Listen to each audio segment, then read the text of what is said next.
নববর্ষের রাতে আমরা নৈশভোজে চলে এসেছিলাম ভূতের রাজা দিল বরে। ভূতের রাজা দিল বরের একটা বিশেষ ব্যাপার হচ্ছে, এখানে খাবার খেতে গেলে হাতে হাতে তালি দিতে হয়। তাই আমরা হাতে হাতে তালি দিয়ে নিচ্ছিলাম যাতে আমাদের খাবারটা আসে। এই চলে এসছে আমাদের খাবার। এখানে ম্যাক্সিমামটাই হচ্ছে থালি সিস্টেম, আর কিছু কিছু স্পেশাল আইটেম আছে, সেগুলোকে নিতে হয় আলাকাটাতে। আর সবথেকে সুন্দর যেটা, সেটা হচ্ছে এখানের বাসনগুলো সমস্তটাই কাঁসার বাসন, এবং তাতে সুন্দর করে সাজিয়ে ওরা পরিবেশন করে। 16 আনা বাঙালি আনা।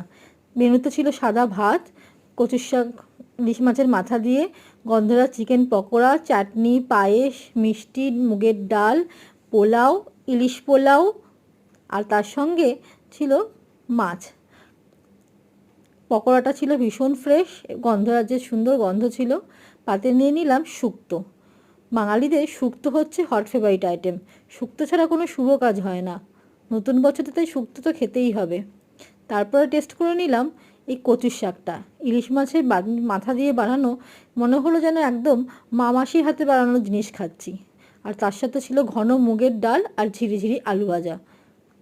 বাঙালিয়ানার এই একটা হচ্ছে প্রধান আইটেম। তারপরে নিয়ে নিলাম মাছ, পাবদা মাছ। পাবদা মাছে সর্ষে দিয়ে ঝাল। মাছটার সাইজটা ছিল বেশ বড়, আর স্বাদেও ছিল বেশ ফ্রেশ। ঝোলটা স্বাদটাও ভালো ছিল। আমি কিছুটা ভাত দিয়ে এবং কিছুটা পোলাও দিয়ে এটাকে ট্রাই করে দেখলাম। এরপরে আসলো হট ফেভারিট আইটেম পোলাও, বাসন্তী পোলাও। আর তার সঙ্গে গরম গরম নরম নরম মটন কষা। মটনের কালারটা যেমন সুন্দর ছিল, তার সঙ্গে মটনটা ছিল নরম তুলতুলে, আর তার সঙ্গে বেশ গরম। এই বাসন্তী পোলাও আর মটনের কম্বিনেশনটা পুরো জমে গেছিল।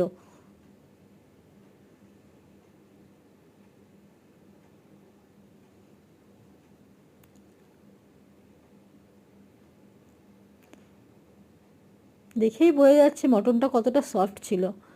জমিয়ে খাওয়া দাওয়া করেছি আমরা।